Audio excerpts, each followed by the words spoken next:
First thing I like to do is pull the staples out of the boxes. I've been cut so many times by these things. They scratch the bike when you're pulling them out. If you just have a pair of side cutters or pliers, it's really easy just to remove those 5 staples first. Break the glue for the wee ripper on your crew. Rawr. The full sus 20-inch wheel bike, Rokkusuta 20. Let's peel this thing down and get a closer look at it. Handlebar in and just conscious of where the cable and housing rests. Okay, now we're going to line up the bar and the stem combo. Using a 4mm, just ensure that the top cap is snug. 1 to 2 Newton meters, just make sure the bearings are all assembled, and then we line up the front of the bar with the dropouts of the fork. That's straight. And then starting on the lower pinch bolt of the stem, we'll snug these up, and that locks the steering. 5 Newton meters. Got that tightened down. Next we're gonna route the brake line into the brake housing. Just pop the cap off the fork here. And clip that line right in. Okay, install the front wheel. Unthread the cap on the end of the axle. Make sure you remove your brake pad spacer. A little bit of grease on the axle. And when you're installing the wheel, just pay close attention to the rotor, lining that up to fit in between the pads on the caliper, and then get the dropouts into the fork. Install the axle, thread the cap back on, axle nut, and then tighten it until the axle becomes snug when it's in line with the hub, and then we can fold that over and lock the wheel in place.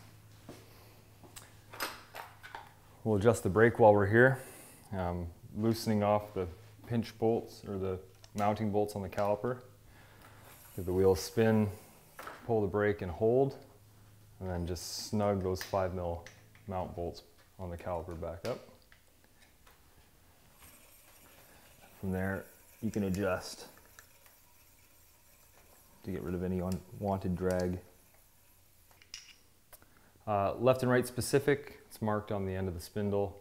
Left hand pedal has left-hand threads, right-hand pedal, right-hand threads. So we just thread those in. They've got tooling for a 6mm Allen wrench on the inside of the spindle to tighten it down, or a 15mm box wrench on the outside.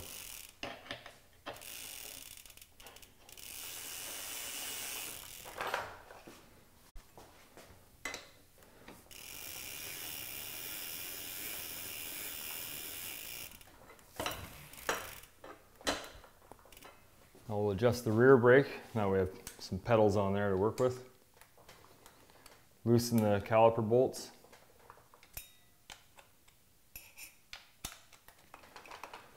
Spin the wheel, give the brake a pull and hold. And then snug those back up.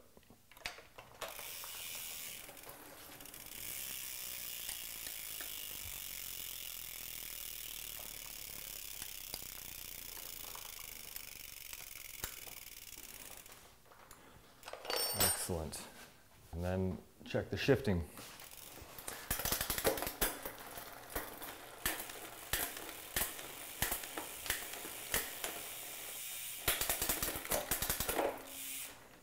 Excellent. Nice feature with these brakes is we've got some adjustment for the rest point for the lever, where it sits. So for smaller hands, using a 2mm Allen wrench, you can find the bolt there, and then we're just going to unthread this bolt and draw the lever closer into the bar for its resting position. Great for smaller hands. Okay, while it's in the stand, we'll just do a front to back bolt check, especially with it being a full suspension bike. We'll just familiarize ourselves with all the hardware on here. Especially if these bikes are going to be used in a park setting or with lift assisted runs, multiple runs in one day, you definitely want to get in the habit of doing the 5-run bolt check. You know, every 5 runs or so, or whenever you feel something that feels loose, just make sure you go over. We're not looking to tighten anything, we're just looking to make sure it is in fact tight. Okay, so we've done the brakes. Got the stem, our 6mm there.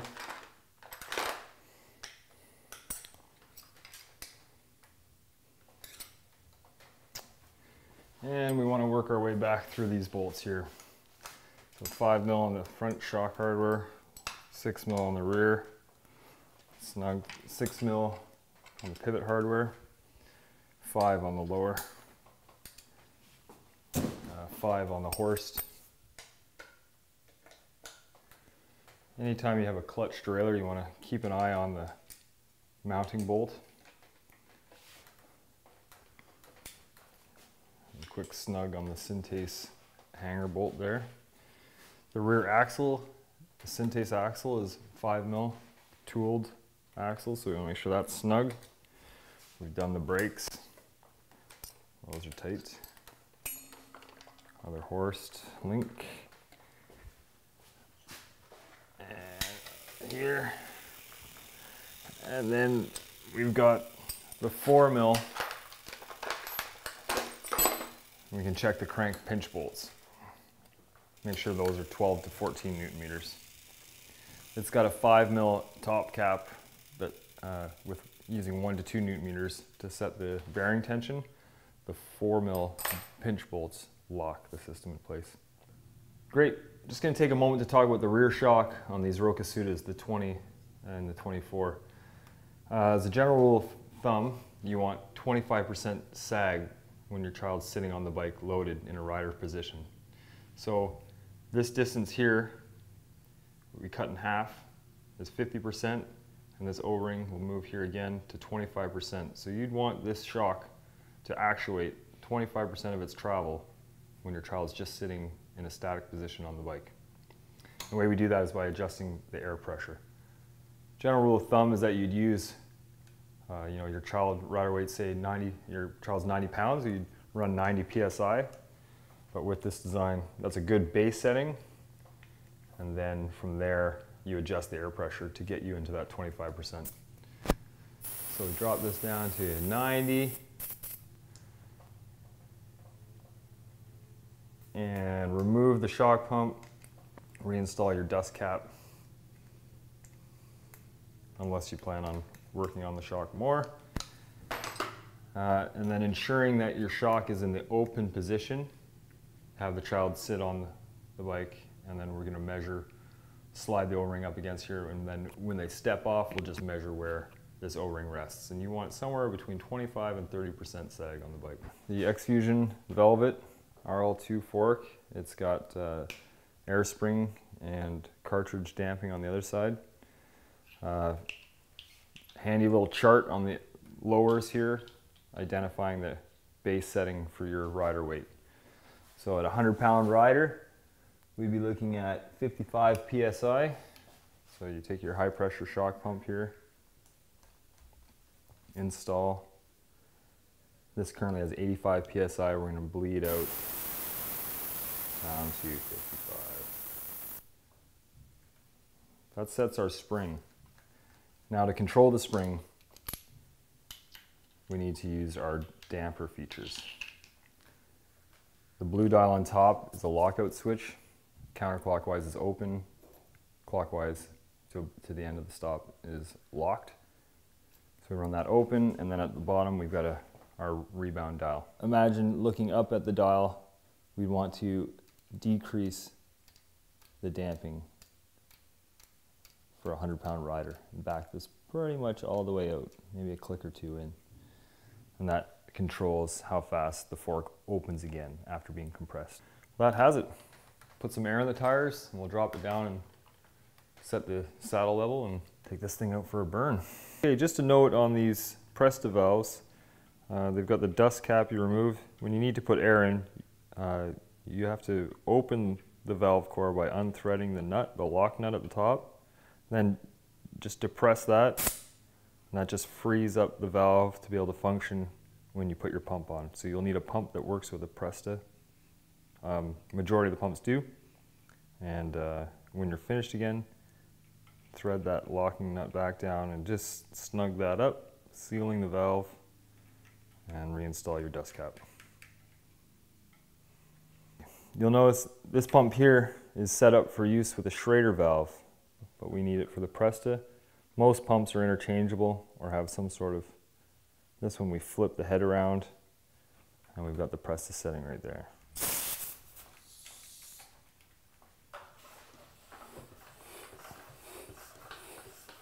So depending on the rider weight, a good base is about 24 PSI. You get into tubeless and you can run slightly lower than that for your child. Again, depends on their riding style and weight. A bit of grease in the frame.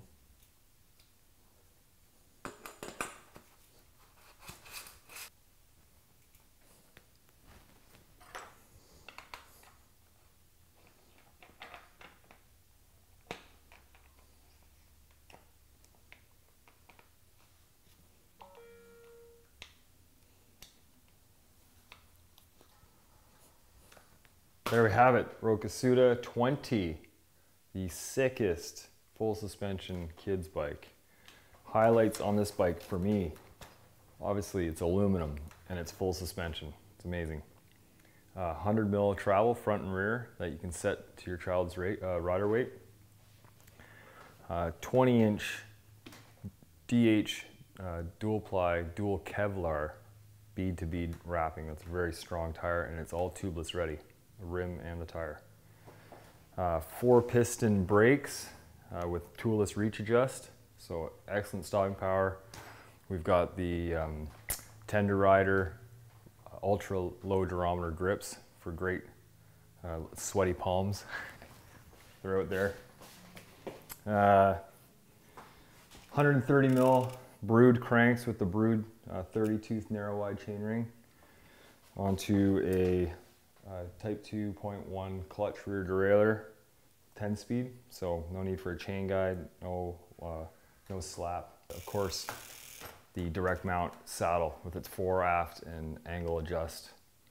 Nice low profile so that can slam right down low for the child for descending.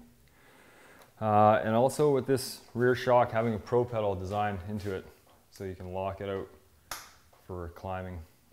But it's a horse link 4-bar design, so it's super efficient for pedaling uphill, even when it's set plush for the park. And you'll notice here we also have internal routing for dropper posts, so you can run that clean through and in upwards of easily 125 mil dropper could fit into that. And of course, 30.18 bar and aim Sue. Take this thing out for a burn.